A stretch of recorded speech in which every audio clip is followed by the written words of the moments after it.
I'm Alli and welcome to my channel.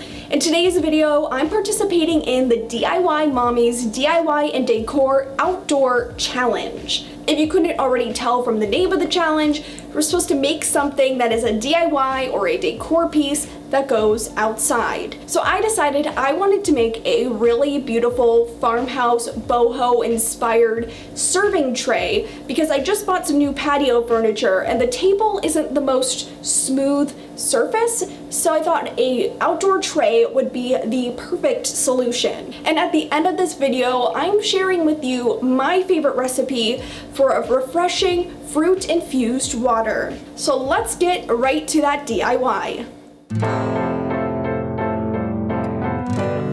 This tray that I'm using is just a really cheap craft tray that I picked up curbside from Joann Fabrics, and you know, it is exactly what I paid for. Not sturdy, but it does have a great shape and it's the perfect size. So the tray obviously does not fit my tile. So I came up with a solution to inset the tile into the tray. It was a bit of a problem solving sort of DIY, but I want to just show you the entire process. Now to create the inset look, I picked up 4 1/4-inch square dowels from the hardware store and began measuring them to size. I cut 4 pieces at 10 1/4 inch and 4 pieces at 12 3/4 of an inch. And this is a very involved project, so if you want even more detailed instructions and links to all the supplies I use for this DIY, you can visit my blog, actuallyalli.com, which is linked in the description. Once measured, use a hacksaw. I got mine from Dollar Tree, it's my first time using it, to cut the dowels. Next, pair up the dowels and use wood glue to adhere the pieces together. To make sure the glue dries properly, I used electric tape to hold them in place.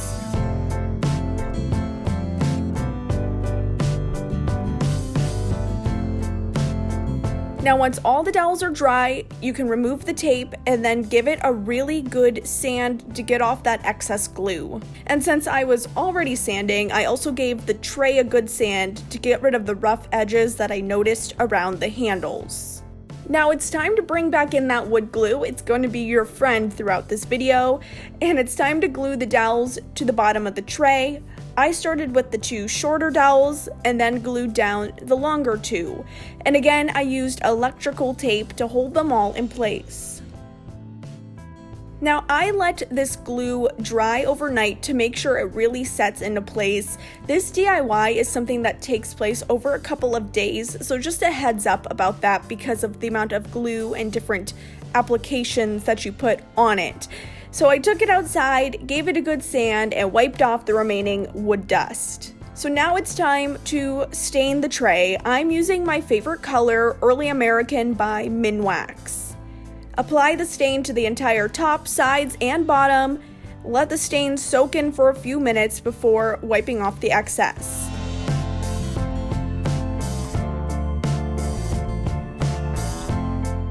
Then I repeated the entire process with a second coat of stain.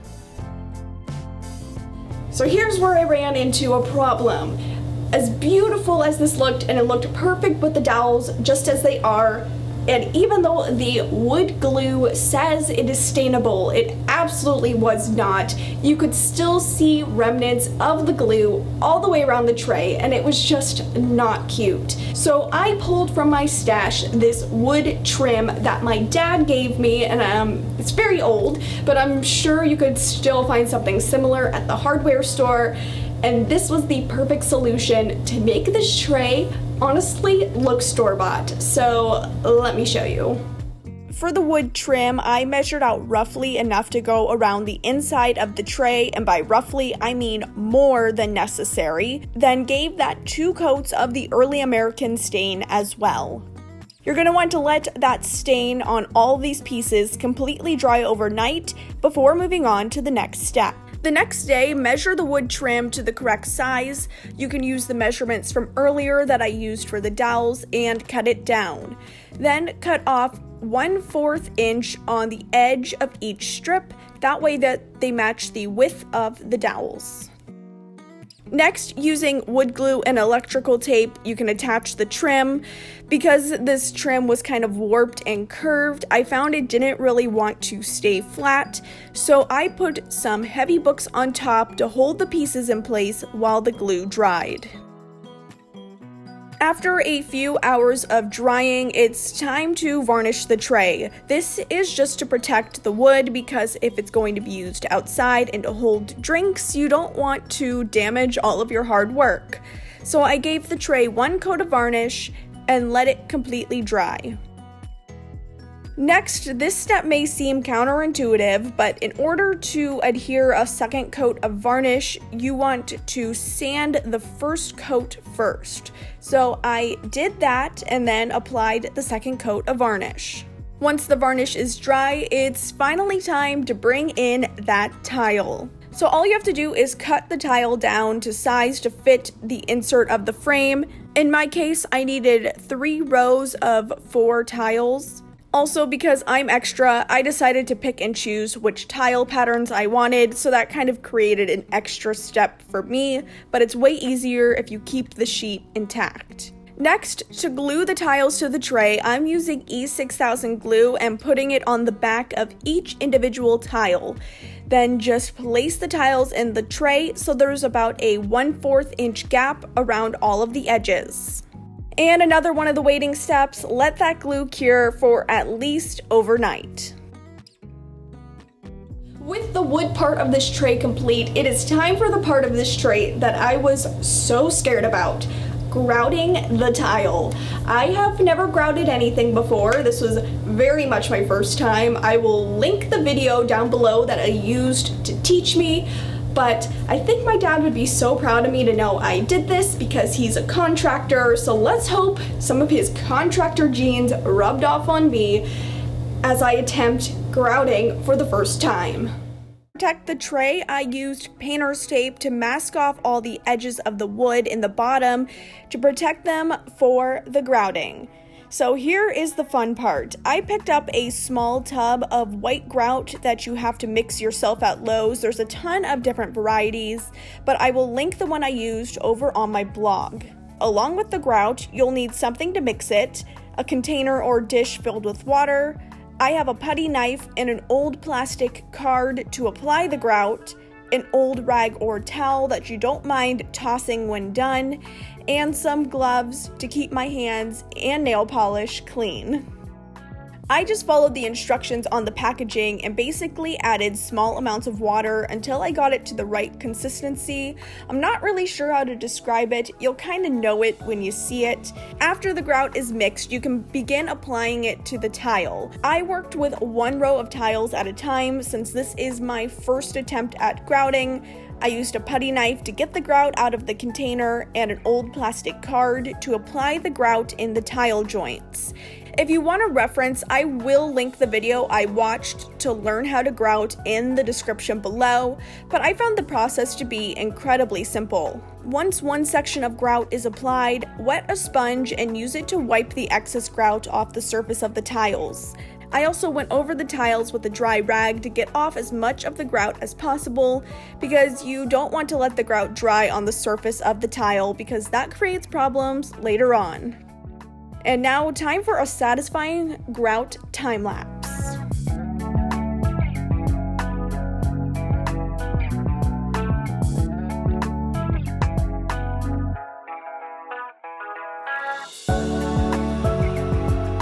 Next, let the grout dry for at least 3 hours before moving on to the final steps.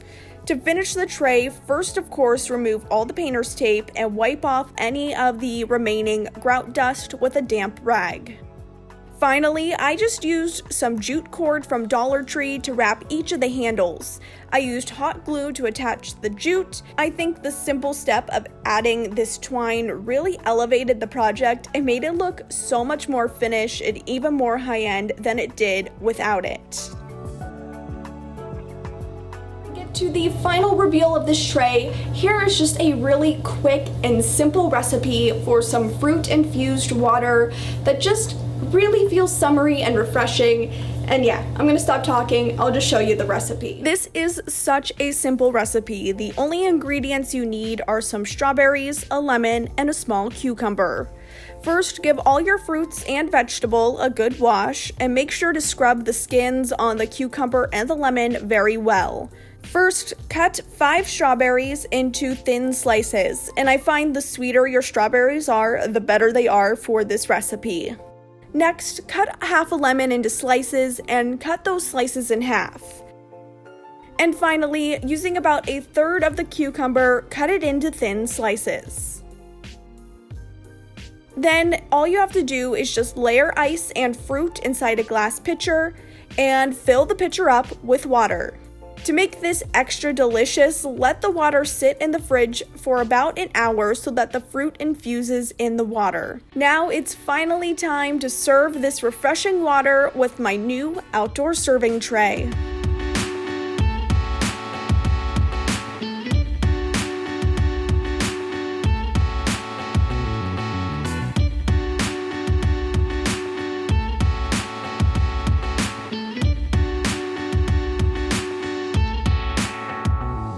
So that completes this video. Thank you so much, Christina, for continuing to host this challenge. It's by far one of my favorites to take part in.